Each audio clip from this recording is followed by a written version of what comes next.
it's good afternoon. Oh, good afternoon, church. I want to thank you for coming today to this morning worship. I want also to thank God for allowing us together to come here to worship Him. In a very special way, we have guests here.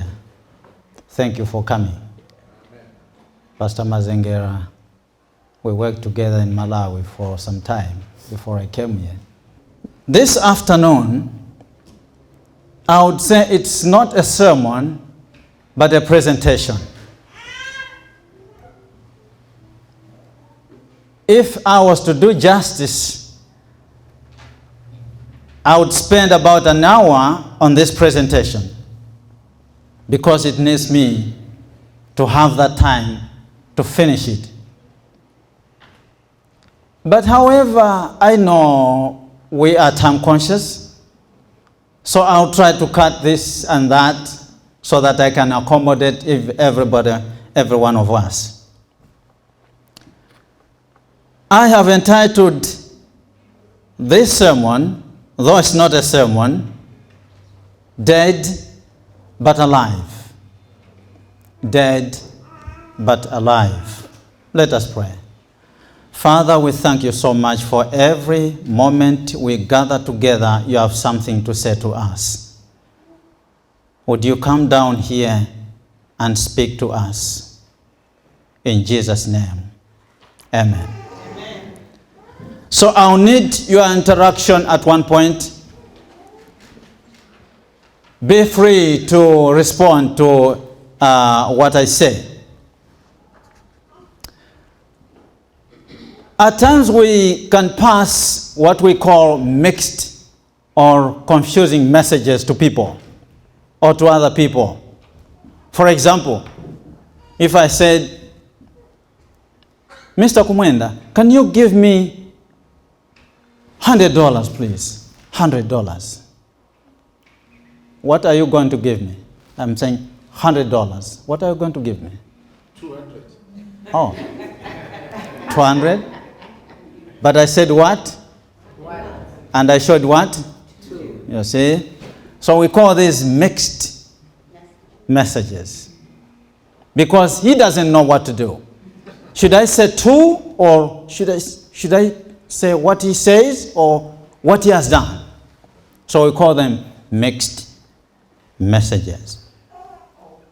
When Christ was about to finish his ministry, he told his disciples very, very famous words from Matthew 28, verse 18 to 20, where he said, "Go therefore and make disciples of all nations, baptize them in the name of the Father and of the Son and of the Holy Spirit, teaching them to observe all things that I have commanded you." This is what Christ said. It is a great commission to the church, a great commission to every believer.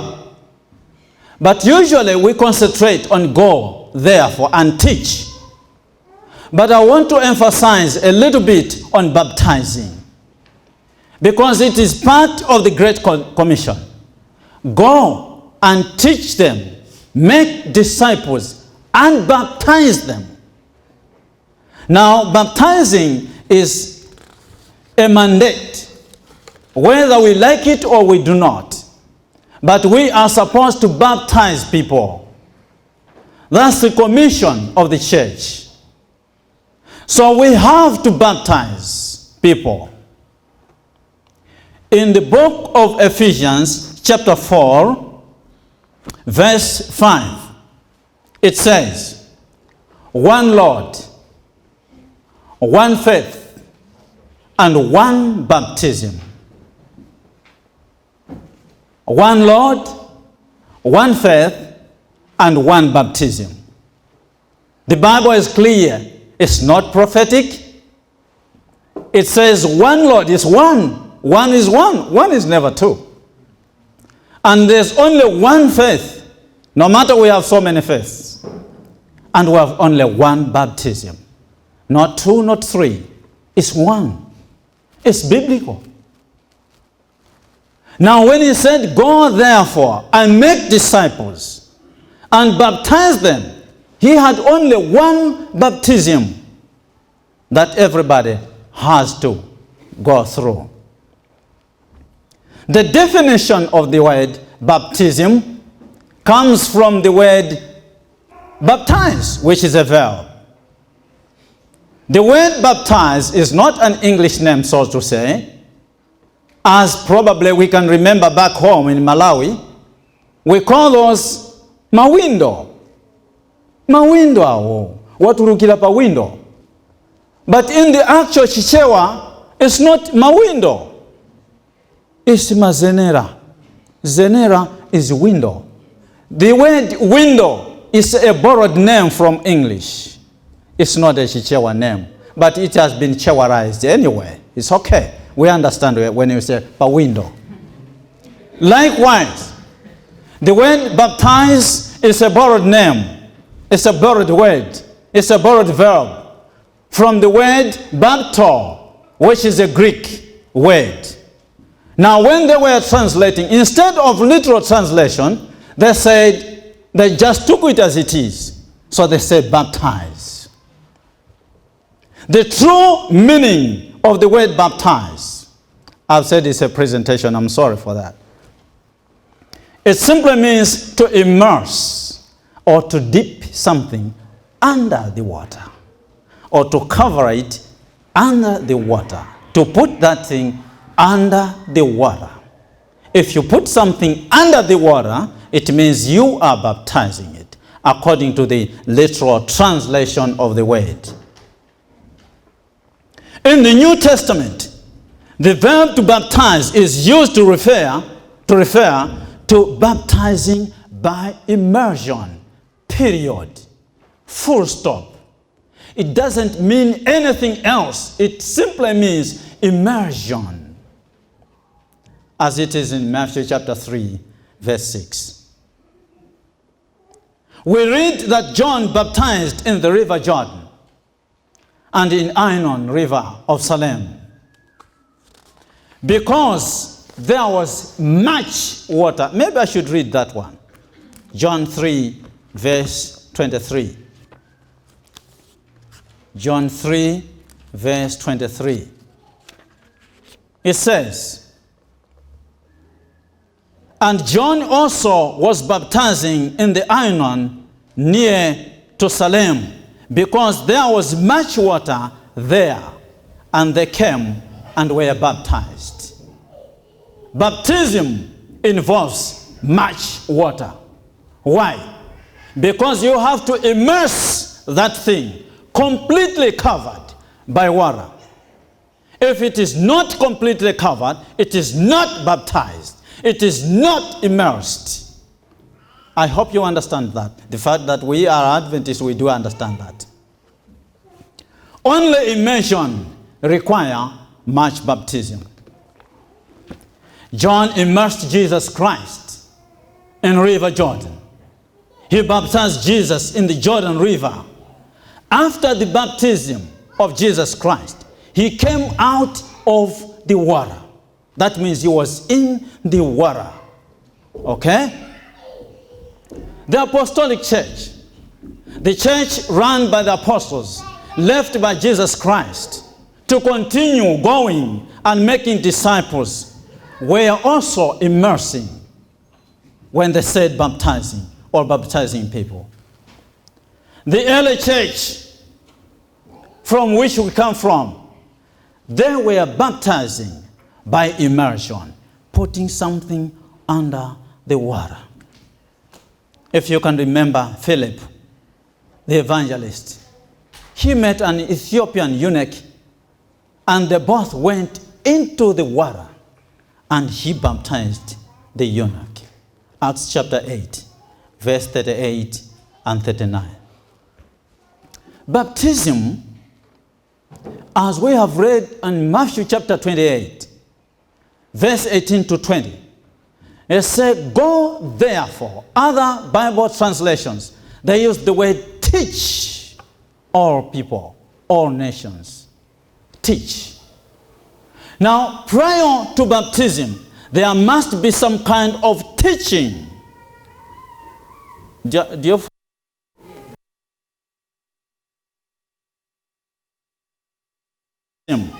The church is responsible for teaching. Why? Because before somebody is baptized, he must know, she must know what's going on. And teaching is imperative. The scripture compares the relationship which happens between Christ and his church as a marriage. Some of us who are married, we know when we say marriage. Okay? It is a union, which God calls it one flesh after two people are united together in marriage. He calls it one flesh. That means there's a very incredible union coming together, two people to become just one. It's a miracle. It's a miracle. I'm not teaching family life, but, well, you can understand. So those who desire to get baptized must reveal that they have been taught and they believe. So you must believe first before you are baptized. Unfortunately, many people, we become baptized before we even believe. I am one of them. I was baptized before I believed. I do remember that.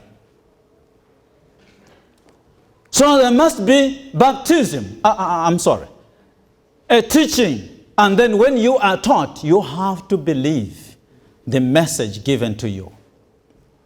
And the second thing, you have to repent.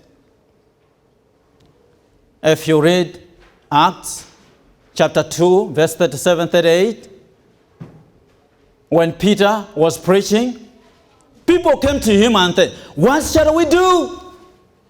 He told them to repent their sins and be baptized. Prior to baptism, one must have believed and then repent his or her sin. Not only that, when you repent, you have to show the fruits of repentance.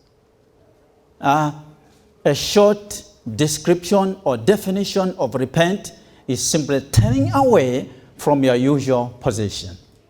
If you're facing this way and you turn away, you look the other side at the back, that is repentance.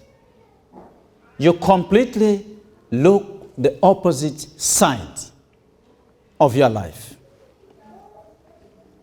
One prerequisite for baptism is faith in Jesus Christ. If you don't believe that Jesus Christ is your atoning sacrifice, who died on the cross because of you, you cannot be baptized. Otherwise, your baptism will not mean anything. Mark chapter 16, verse 16, the Bible says, he who believes and be baptized will be saved. Amen. The one, you can be only one, the only one. But the one who believes and be baptized will be saved. Amen. Salvation begins when you believe in Jesus Christ as your Lord and Savior. Acts chapter 8, verse 12, verse 36, verse 37, chapter 18, verse 8, in the apostolic church, only those who believed the gospel preached by the apostles were baptized. Amen. All who did not believe were left unbaptized. How can you baptize somebody who has not believed? We have to baptize someone who has believed. I think I told you the other day that I was baptized in a big church in Blantyre, Malawi, Sochi. But at that very day, that very Saturday night, I was dancing. What we called at that time, in our old days, we called it disco dynamite. Disco dynamite. And I want to assure you that I was one of the best dancers so far at that time.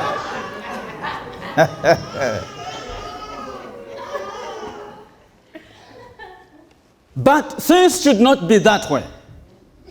When you repent and you believe in Jesus Christ, that's your prerequisite. You can then be baptized. That's your requirement.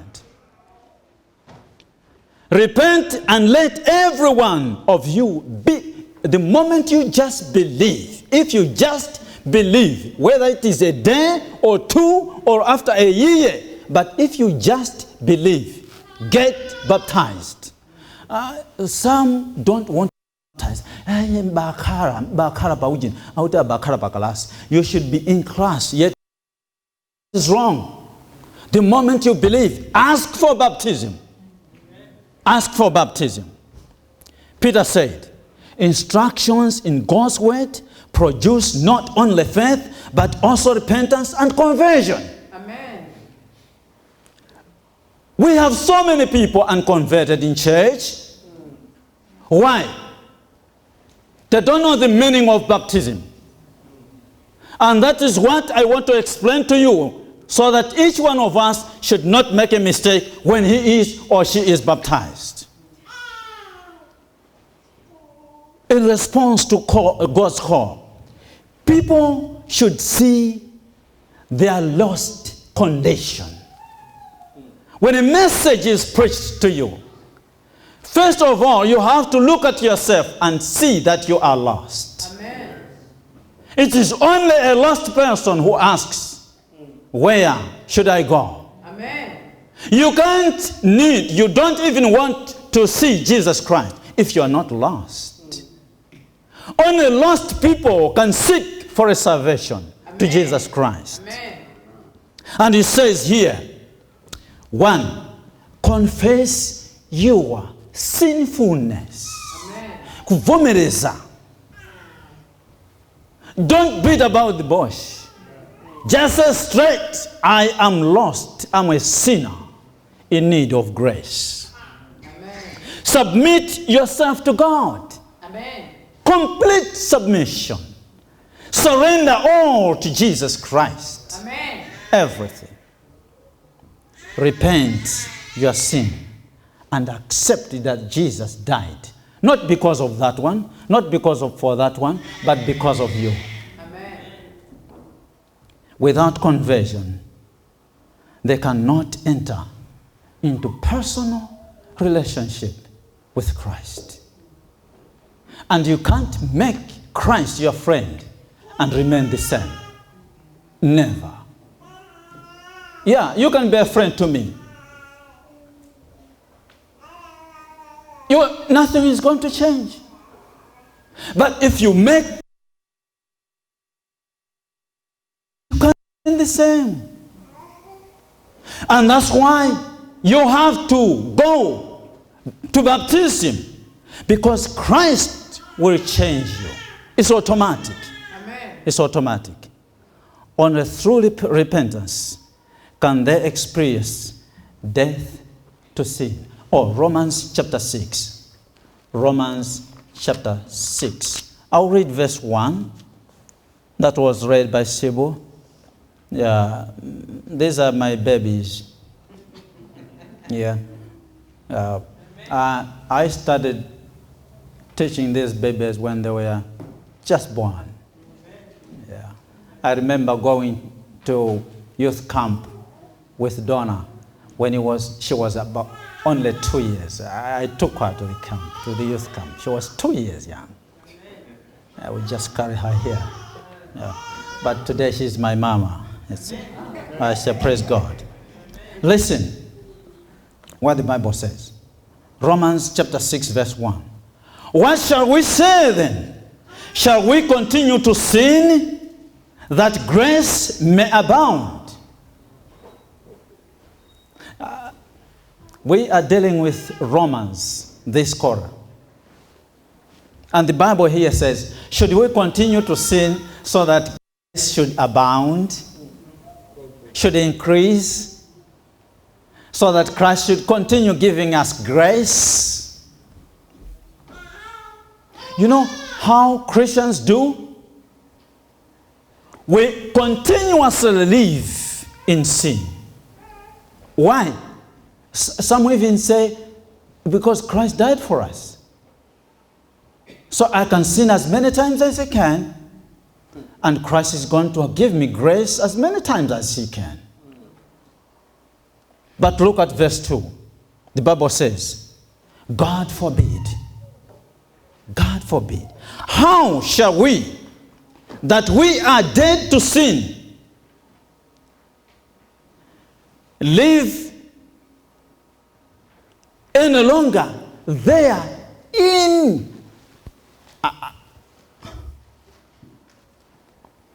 I don't know how to explain this one. But how can you, who are dead to sin,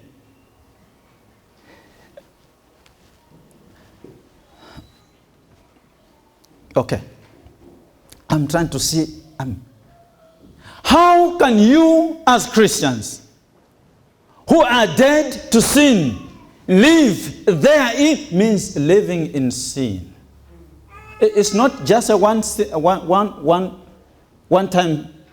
sinning, but living in sin.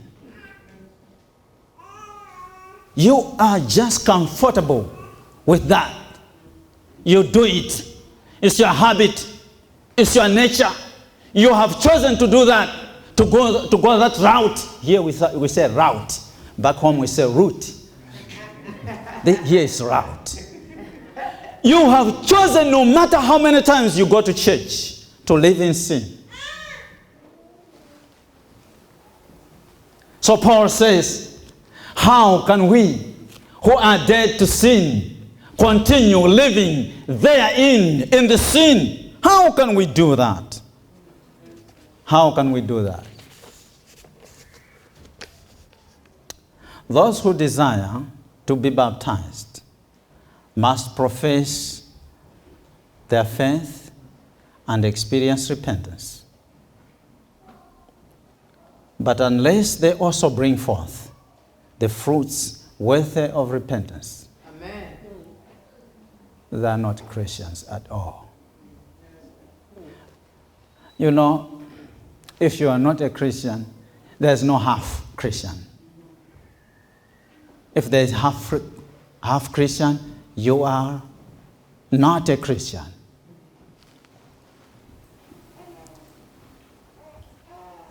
They will not have met the biblical requirement of baptism or of a believer, a Christian.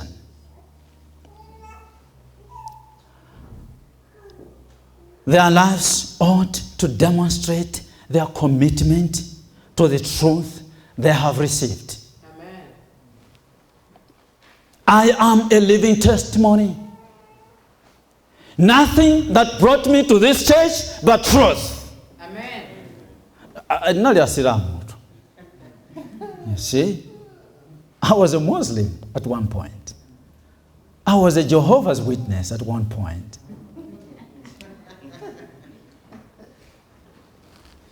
Because there's an element of teaching and believing and repentance. Infants are not supposed to be baptized. You can't baptize an infant. There's no biblical record of infant baptism. But you can only bless or dedicate them to God.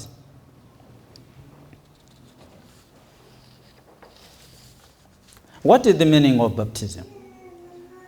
Why did Jesus choose to do it that way? Why? The answer is on Romans chapter 6. Romans chapter 6, verse 3.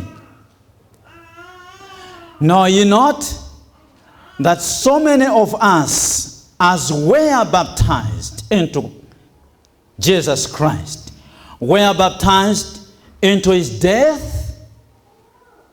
We who were baptized, most of us here, we have already been baptized. We entered together with Jesus Christ into his death. Amen. He wants us to understand what it means to be baptized. Amen. A lot more people that don't know what is involved in their baptism. Amen. But it involves the death of Jesus Christ. And it says what? In verse 4. Therefore, we are buried with him by baptism into death, that like as Christ was raised up from the dead by the glory of his Father, even so we also should walk in the newness of life. Amen. Mpamve ya papa ndichita ngati asiwande tu. Mpamve ya papa.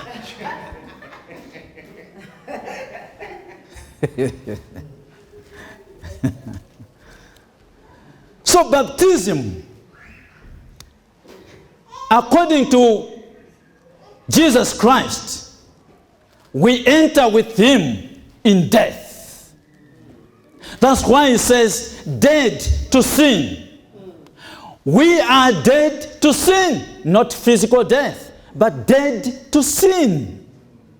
Listen, if you are a dead man, there's nothing you know.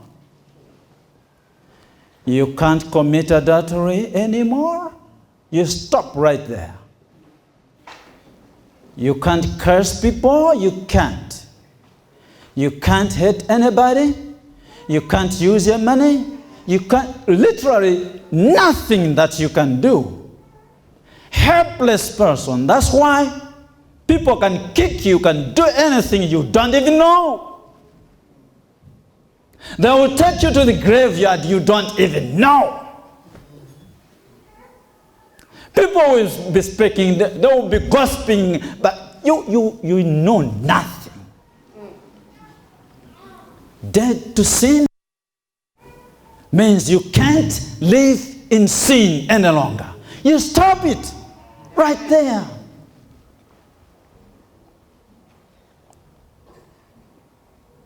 And Paul says, you are crucified with Christ. Amen. And you are put in the grave with Christ. Amen. Gone and forgotten. People don't even see you. Crucified with Christ. You go to the tomb together with Christ.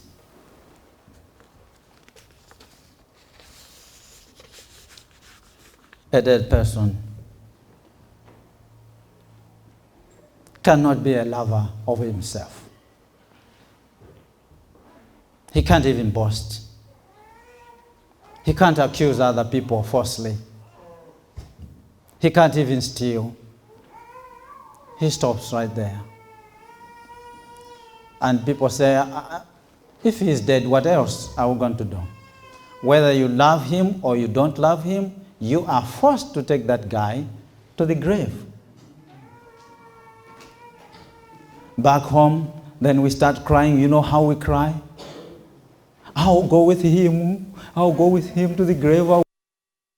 You can't go with him to the grave. Oh, he's gone. Just go back home and continue. Dead to sin. It's unbelievable to see a Christian living in sin after baptism. That means he doesn't or she doesn't understand what it means to be baptized. Because verse 4 says, to the newness of life.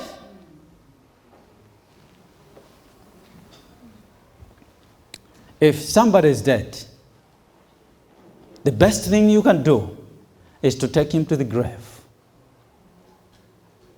And this is exactly what was done to Jesus Christ. They took him to the grave. Believers have buried their former lifestyle. Believer is one who has buried his former lifestyle. Amen. I used to drink. If we say drink, we don't. I'm not talking of Fanta. I'm not talking of juice. I'm talking of drinking. You know what I mean by drinking? But this kind of gone. Amen. I can't live in drinking anymore. It means I don't know what it means to be baptized. But so many baptized Christians live in sin. I know myself, you know yourself, but God forbid. How can we live in sin if we are dead to sin? If you see a dead person coming back, somebody's property, he's not dead. He's alive. He's alive. He's alive.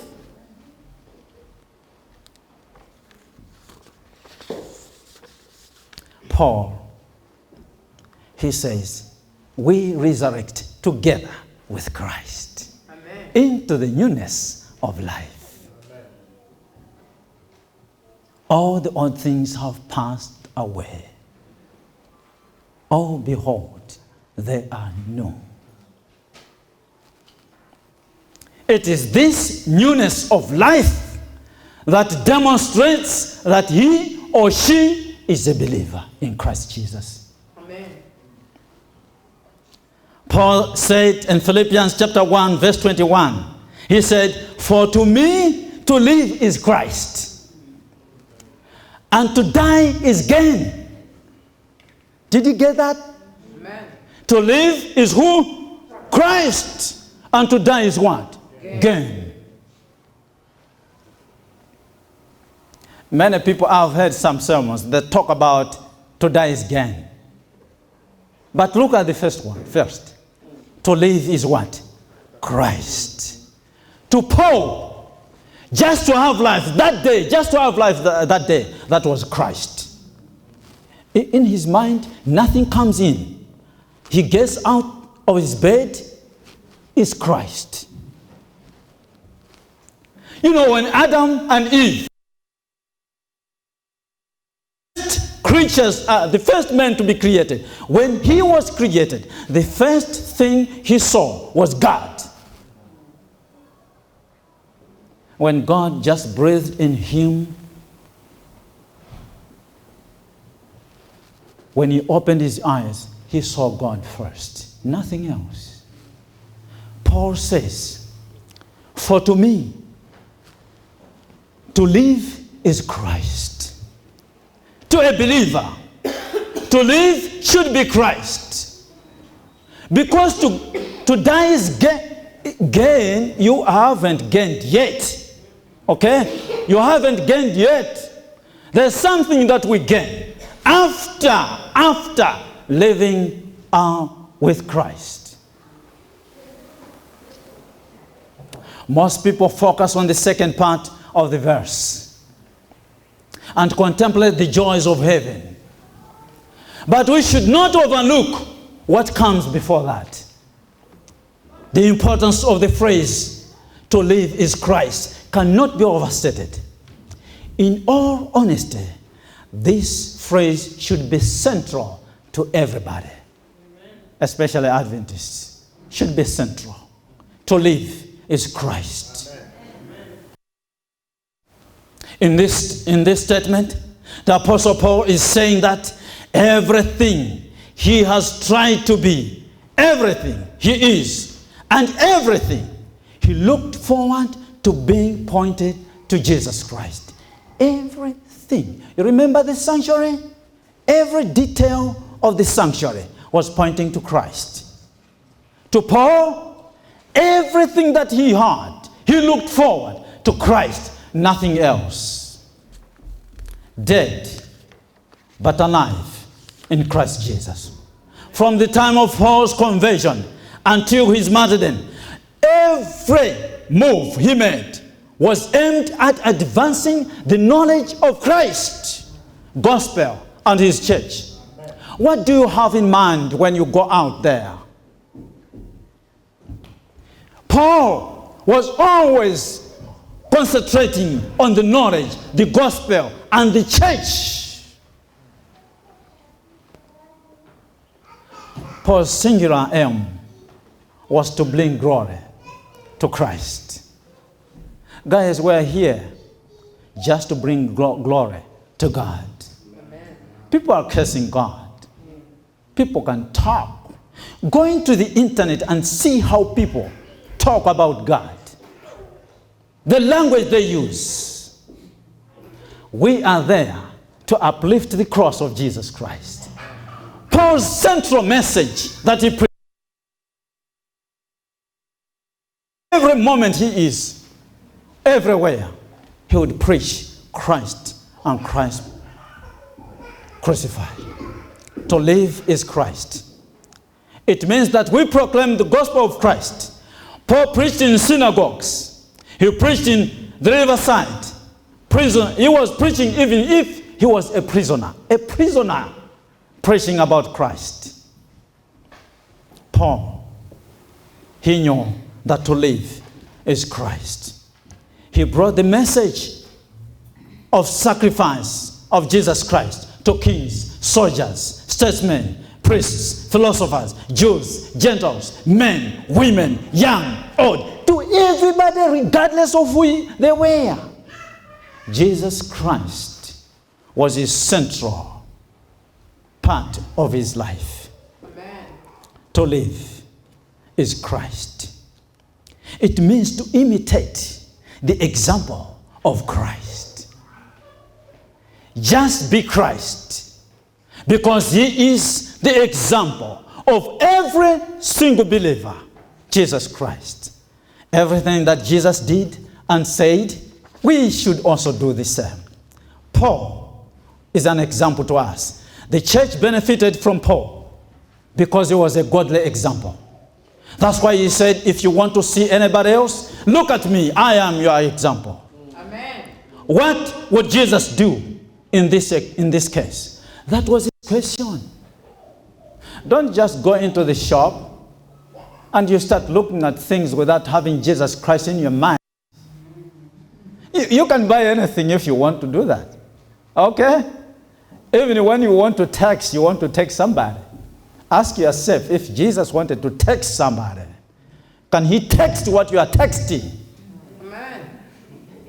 You know what we text. You know what we do. Nasty stuff on WhatsApp. And they go viral. I was showing my wife the other day. I said, look, WhatsApp. Nasty stuff. Not Paul. Christ was his example. Christ was his example.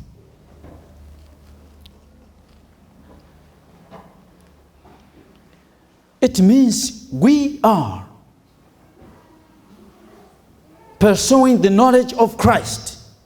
We want to know Christ better and better. Listen. When Jesus said, go ye therefore and make disciples and baptize them, he said also, and teach them everything. Did you hear that? And teach them. This church is a wonderful church. That's why we have school lessons to teach every member everything. Everything. Unfortunately, not many people are found during Sabbath school time. Unfortunate part. But the church is trying to teach every member to know the truth so that they can know Christ better and better. Amen. Not just a set of facts about Christ. You know, we know a lot about Christ. If people can ask us who is Jesus Christ, we elaborate. The book of Revelation and Daniel, we can talk about that. It is just knowing about Christ. That is knowing about Christ, which anybody else can do. But Christ himself, I want to know Christ. This is what Paul was doing. He wanted to know Christ. Not to know about Christ, but to know Christ. Why did he suffer? Why did he come? Why did he die? Why? Do you know? Know him. If you know Christ, you can't be the same. Becoming like him in his death. Becoming like him in his tomb. Becoming like him during resurrection. That is exactly what we are supposed to do. Because what? After his resurrection, according to baptism, it is a newness of life.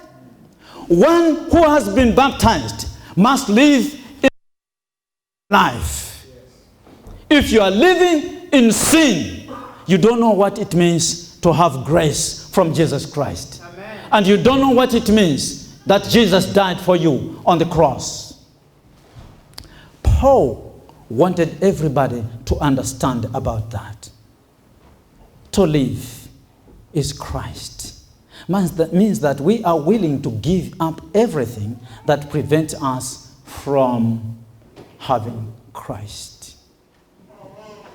Giving everything out. You know, Paul in Philippians chapter 1, he says, what I thought it was gain, it was total loss. It was total loss. Whatever were the gains to Paul, he considered all that a loss because of the surpassing worth of knowing Christ. Ku Malawi kuja nthawi zina timati tikamacheza kamuzwali wa moyo, and you want to talk about Dr. Banda, we used to say, koma kamuzu kumudziwa iwe. Meaning, do you know what you're saying? You're talking evil about Kamuzu. Do you know him? What somebody says can tell the person. I wonder if the world sees us the same way. Do we really know Christ or not? Our lives can demonstrate that. Amen. They can just tell us out of what we do and say, whether we know it or not. Okay? All right. To live is Christ means Christ is our focus, our goal, and our chief desire. Christ is our focus. If they say focus, it means focus. Amen. You don't look somewhere else but Christ. To Paul, Christ was his focus. Christ is the center of our mind, our heart, our body, our soul. That's why the commandment says, love God with all your soul, with all your heart, with all your mind, all. Be focused on Christ. Everything that we do for Christ's glory. As we run the race marked out for us. Our focus is Jesus Christ. Fixing our eyes on Jesus Christ. A different person altogether after being in Jesus Christ. The question is, how can we live in sin? We who are baptized in Jesus Christ. How? How can we consistently and constantly live in sin? How can we do that as Christians? Do we know what Jesus Christ did on the cross? Probably not. If we do, we are not having full knowledge about his sacrifice on the cross and his power to redeem us from sin. Cry to Christ if sin continues to harm you. Jesus has got power. That's why we sang that song. Do you want your sins to be washed away? There's power in the blood of Jesus Christ. Amen. Do you want Jesus to change your life? There's power of changing in the blood of Jesus Christ. Amen. Baptism is very important. Unless we understand what it means. It simply means dying in sin and living a new life in Jesus Christ. Dead, but yet alive in Christ Jesus. May God bless his message. Before I sit down, there are some people who have been baptized, but they have failed to live with him. Because, as I told you, I was baptized, but I wasn't converted at all. We have sinned against him, even if we were baptized. And if we feel we are still falling short in his presence, if we feel, you can just stand with me before we pray. I'll ask Pastor Elia to come and pray for us. I'm saying if you feel that you have been baptized, it's okay. But you have not been faithful enough to live in a new life. If you feel, you can just stand up. There are some people who have not been baptized, but they want to be baptized later.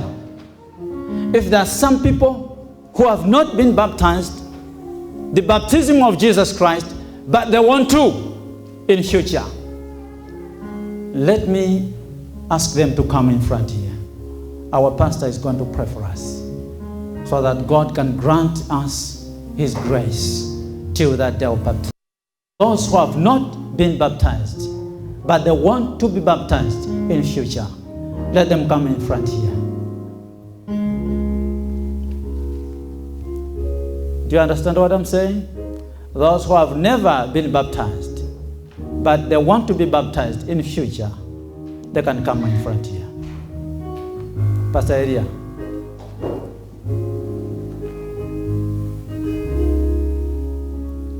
Shall we pray? Our precious Father, we say thank you so much for speaking to us, for speaking to our hearts, and for reminding us our status regarding the kingdom. Most of us were baptized many years back, but maybe we have not lived a Christian life. As we remember the birth of Christ this month, may our commitment, may our life be renewed by your covenant. May we evaluate ourselves and see our position regarding Christ. How do we stand before you?